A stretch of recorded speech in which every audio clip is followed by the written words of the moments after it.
আমার যখন বিয়ে হলো, নতুন এই বাড়িতে আসলাম, তখন মানুষের কমপ্লেন ছিল যে আমার গলার আওয়াজ কেন বাড়ির আশেপাশে শোনা যায় না, কেন আমি চিৎকার করি না, কেন ঝগড়া করি না। এটা নিয়ে অনেক কমপ্লেন। বউ মানুষের গলা কেন এত নিচু থাকবে, কথা কেন শোনা যাবে না। ভালো কথা। তারপরে আমি টিউশন পড়ানো শুরু করলাম, স্কুল করানো শুরু করলাম। তখন মানুষের কমপ্লেন যে বাচ্চাগুলো আসে, বাচ্চাগুলো যায়, তখন কথা বলতে বলতে যায়, কথা বলতে বলতে আসে, খুব বদমাইশি করে। যাই হোক, তাও গেল।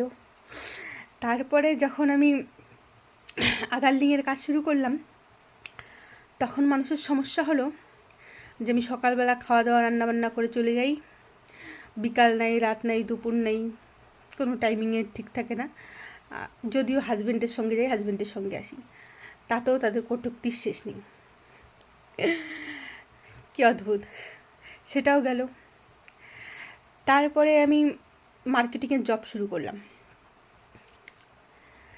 সেইখানে লোকেশন দিতে হয়, ছবি পোস্ট করতে হয়, ছবি দিতে হয়, কাজ করছি কি করছি না সব কিছু দিতে হয়, ডিটেলস। তো সেখানে আমাদের ইউনিফর্ম ছিল টি শার্ট আর হচ্ছে গিয়ে জিন্স প্যান্ট বা প্যান্ট যে কোনো। তো তখন মানুষের সমস্যা হলো যে আমি বিয়ে হওয়ার পরেও কেন জিন্স পরছি, কেন টপস পরছি। তারপরে সেটা নিয়েও ঝামেলা গেল। তারপরে শুরু হলো, আমি ভাবলাম প্রাইভেট জবের থেকে একটু সরকারি জবের দিকে যদি যাই, যদি পাওয়া যায় তাহলে ভালো হবে। তাই সেই প্রিপারেশন নেওয়ার জন্য ফর্ম ফিল আপ করলাম।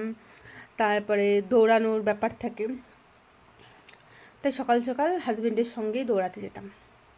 তাতেও মানুষের সমস্যা, বউ মানুষ কেন দৌড়াবে, বউ মানুষ কেন যাবে, বউ মানুষ কেন খাবে। আরে মানুষ তো, বউ হলেও তো মানুষ।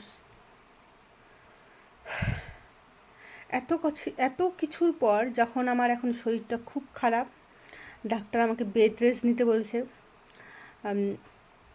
আমি সেরকমভাবে কোনো কাজ করতে পারছি না, মার্কেটিংয়ের কাজটাও আমার স্থগিত আছে, বাড়ি ঘরের কাজও সেরকম করতে পারছি না, জাস্ট টুকটাক যেরকম করতে লাগে, যেটুকু করলে না করলেই নয় ওইটুকুই।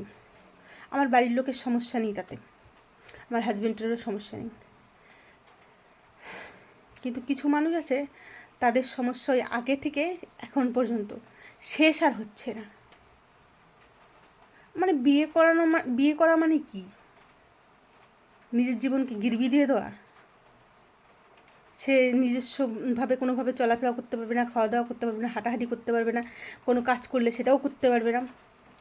আর সবথেকে রহস্যজনক ব্যাপার কী বলুন তো, আগে যখন আমার নতুন নতুন বিয়ে হয়েছে তখন আমি খুব কাজ টাজ করতাম, তখন বলতো আমি দৌড়াই কাজ করি। মানে আমি যাই করি না কেন কিছু মানুষের লেগেই থাকে।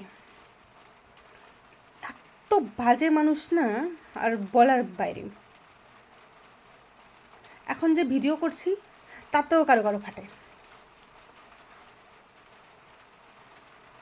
আমার মুখের ভাষা অন্যরকম হয়ে গেছে। আর কি বলবো, না জীবনটা পুরো তেজপাতা করে ছেড়ে দিল এরা। মাঝে মাঝে এদের দেখলে না আমার দুঃখও লাগে, আমার কষ্টও হয় যে আমাকে এরকম বলতেছে, যখন নিজেদের বৌমারা আসবে তখন কি করবে। ওই মেয়েগুলোকে তো জ্যান্ত জ্বালায় মারি দিয়ে, অসহ্যকর।